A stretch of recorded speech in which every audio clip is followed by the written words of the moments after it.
हाय दोस्तों, मैं आपका भाई एडवोकेट यादव दयाराम बजरंगी।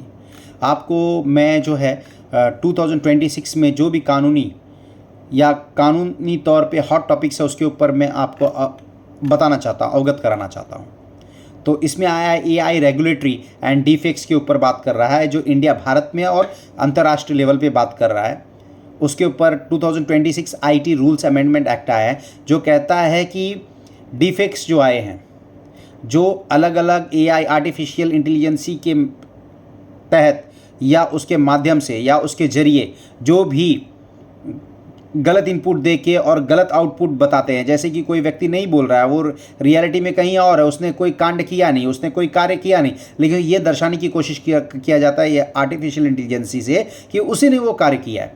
तो ऐसे कार्य को यदि कोई पकड़ा जाता है करते हुए तो उसके ऊपर काफ़ी फाइन लगेगा, क्योंकि ये सामाजिक तौर पे बहुत ही हार्मफुल है, आर्थिक तौर पे बहुत हार्मफुल है। इसलिए 2 से 3 घंटे के अंदर इसको अगर किसी ने डाला है तो उसको रिमूव कर दे। यदि नहीं रिमूव करता है और वो पकड़ा जाता है तो उसके ऊपर उसके 2 से 3 घंटे के अंदर नहीं रिमूव करता है, भीतर नहीं, और उसने हानिकारक डिफेक्ट्स नहीं हटाता है तो उसके ऊपर कार्रवाई की जाएगी। तीसरा है EU act, EU AI act, जो अगस्त आप देखोगे 2026 से उच्च जोखिम वाले एआई सिस्टम पर प्रतिबंध लगा दिया है। आपको ट्रांसपेरेंसी लाना पड़ेगा, पारदर्शिता लाना पड़ेगा, आपको डिफेक्ट्स को हटाना पड़ेगा और लेबलिंग में सख्त नियम लगा दिया गया है। इसके ऊपर क्या है, जितने भी इसके ऊपर ऐसा है कि ईयू जो भी है आपको बहुत ही क्लियर रहना चाहिए। High risk act AI artificial intelligency system जो है, जो जैसे कि एचआर है, एजुकेशन सिस्टम है, ह्यूमन रिसोर्स डिपार्टमेंट है, फिर इसके बाद जो आपका क्रिटिकल जो भी इंफ्रास्ट्रक्चर है, उसके ऊपर जो भी आप काम करते हैं, अगर आप लेबलिंग करके नहीं काम करते, आप गलत काम करते हैं, आप कुछ छुपाने की कोशिश करते हैं तो आपको उसके ऊपर फाइन लगे। तो अगस्त 2026 में इन शॉर्ट में कहूँगा उच्च जोखिम वाले एआई आर्टिफिशियल इंटेलिजेंसी सिस्टम पर प्रतिबंध लगाया गया। आपको पारदर्शिता दिखानी होगी और लेबलिंग के सख्त नियम लागू होंगे। अब इसके बाद हम बात करते हैं डिजिटल व्यक्तिगत डेटा संरक्षण अधिनियम 2023 के ऊपर बात करते हैं। आरटीआई और प्राइवेसी वहस, इसके ऊपर डीपीडीपीए के तहत आरटीआई अधिनियम में किए गए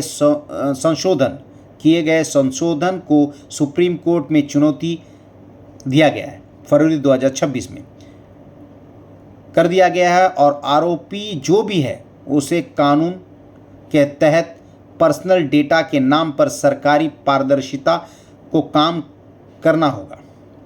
आपको जो है जो भी आप एआई गवर्नेंस गाइडलाइंस है, you have to act on that. And in India by November 2025 में ये बता दिया गया था, light touch guidelines have already transmitted towards the enforcement of expectation of you can say forcing on the trust and transparency on their accountability। अब इसके बाद हम बात करेंगे दोस्तों की, जैसे ये पॉस्को के ऊपर बात किया गया है। जो पॉस्को एक्ट है मामला है, उसके ऊपर आयु निर्धारित किया गया है।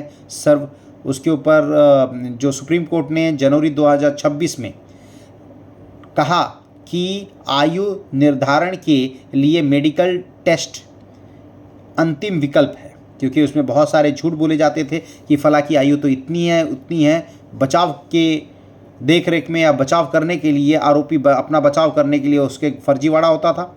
इसलिए सुप्रीम कोर्ट ने बहुत ही क्लियर कहा है कि पॉस्को वाली चीज़ों में मेडिकल टेस्ट होगा, जिसमें एज का निर्णय होगा मेडिकल टेस्ट से कि उसका आयु क्या था, यही अंतिम विकल्प है। और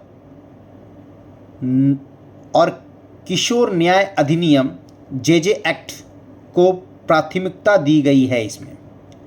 फिर इसके बाद लोक सेवा में के खिलाफ एफआईआर, बीएनएस की धारा 175 के व्याख्या, जिसके तहत लोक सेवा के खिलाफ एफआईआर दर्ज करने के लिए या उसके पूर्व सत्यापन या वरिष्ठ अधिकारी की रिपोर्ट अनिवार्य है।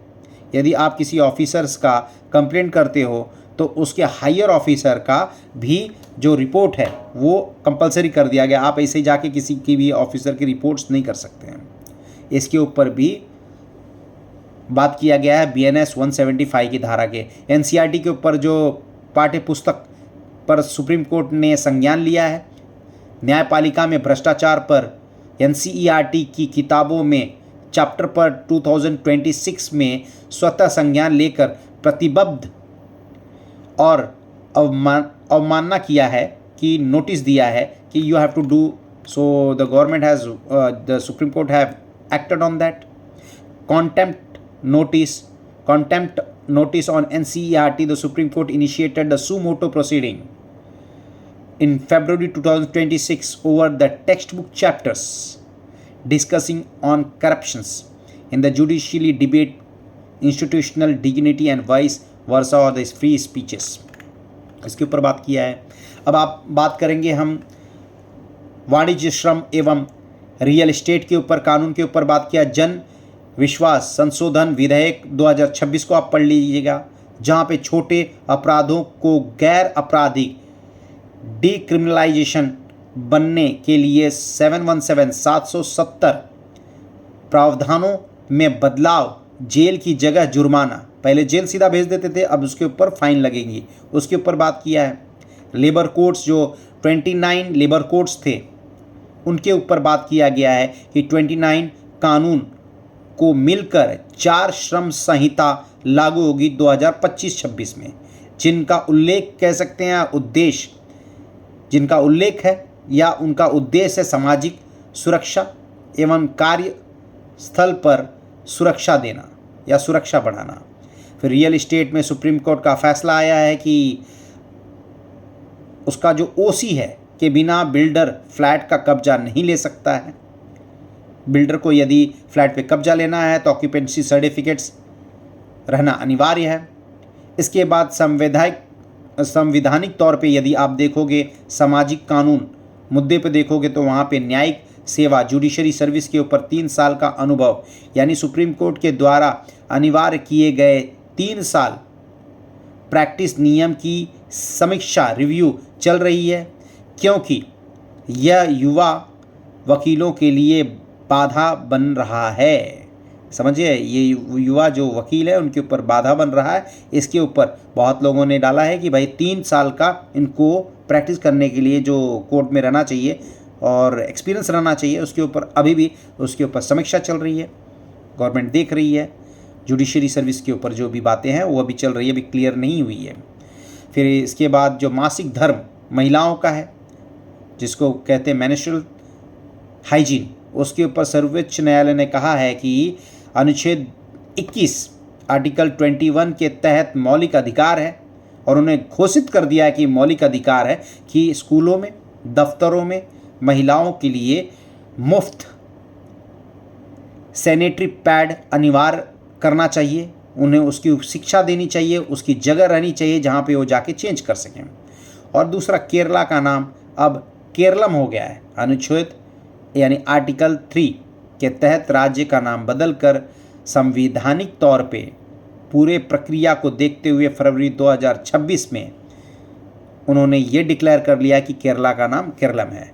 तो मैंने आपको पूरा अपडेट दे दिया 2026 में कानूनों में कितनी चेंजेस हुई है। धन्यवाद। फिर हम आपको मिलेंगे ऐसे ही अपडेटों के साथ। धन्यवाद।